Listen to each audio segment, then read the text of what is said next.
Hello, and welcome to another fun episode of the Illegal Pancakes podcast. But there's a twist this time. Today, it's going to be a school project as well. Thank you, Professor, for letting me do this. I hope you enjoy what you're about to hear.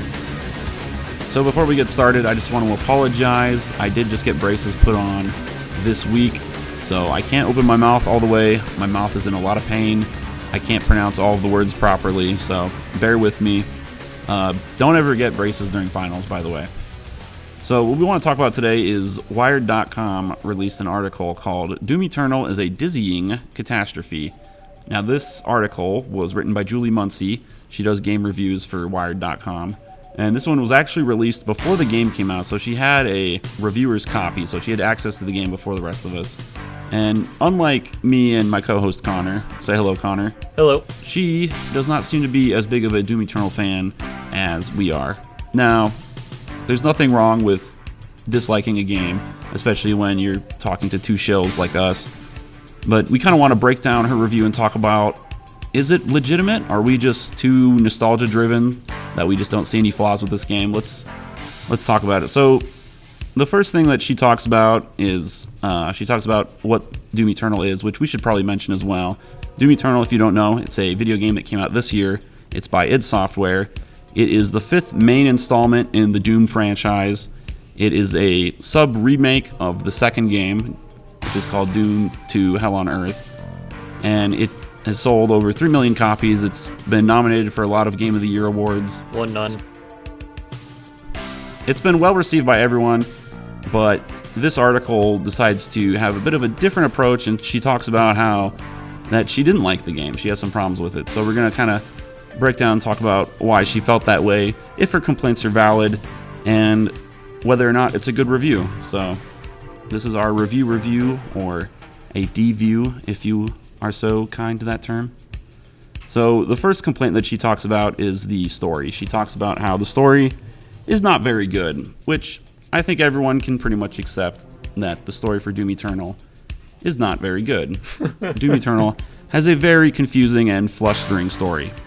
This is true, and most of the article talks about how the game is bad because of that. Now, Connor, how do you feel about story in video games? It really depends on what the game is, like the series in particular.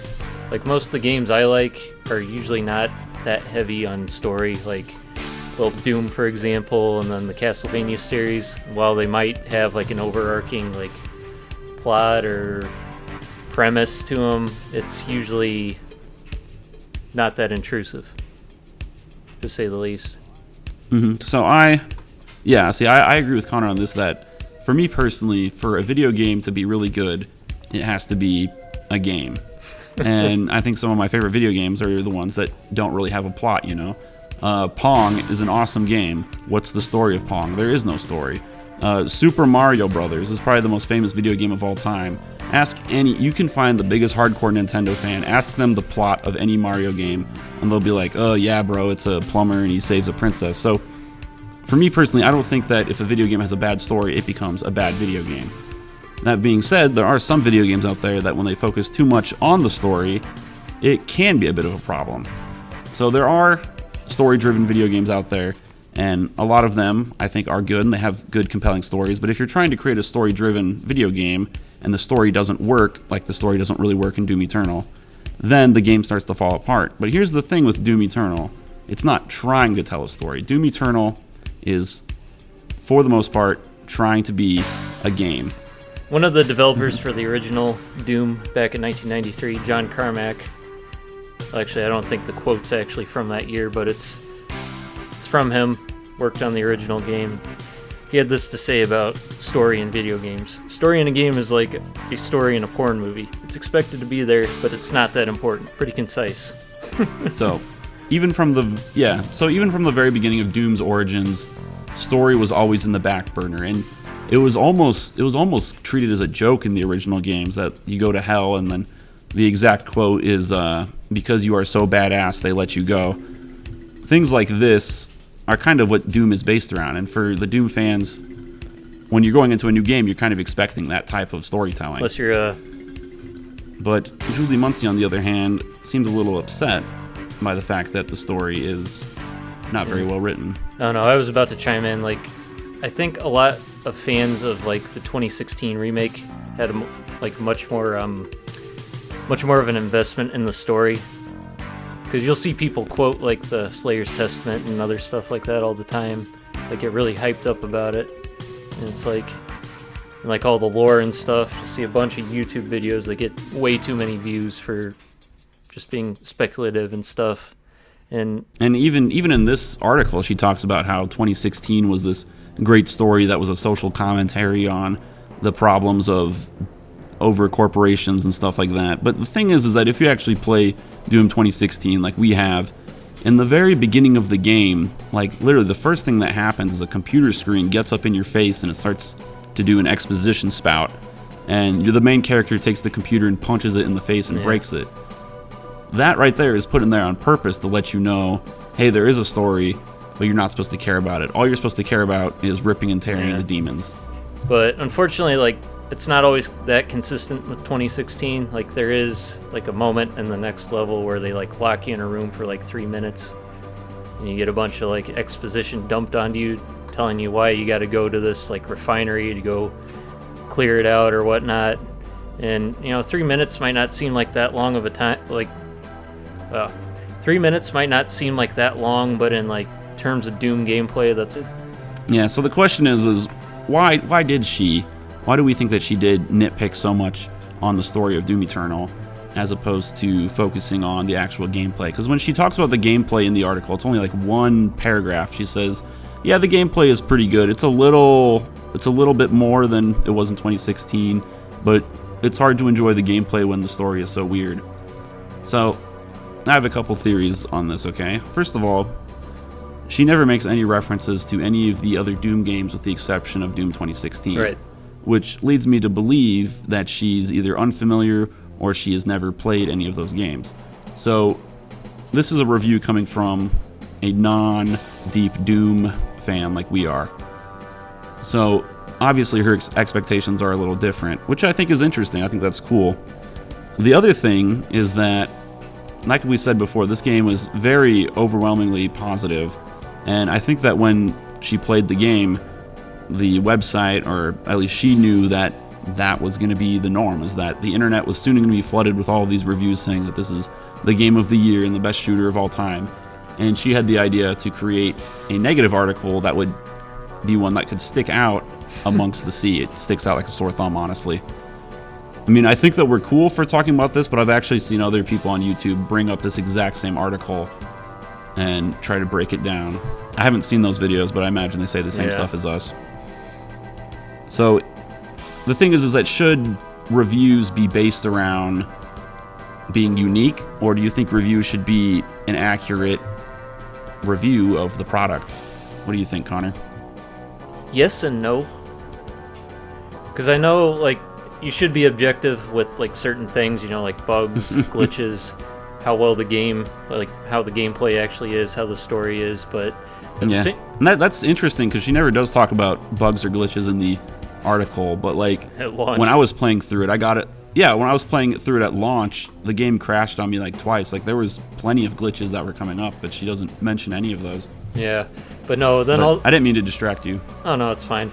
But like you also should kind of like voice your own opinion a bit too, because there are going to be certain things that you think like, oh, I think this could have been done a bit better, or this was perfect, but maybe other people don't agree with you on that. Mm-hmm.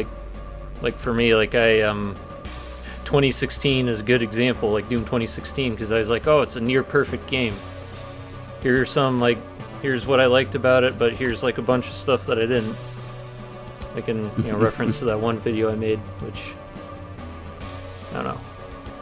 Long story short, I just wanted the game to be Doom Eternal to be like more like the classic games, but I don't know. I ended up enjoying it anyway. Luckily for us, it was. Yeah.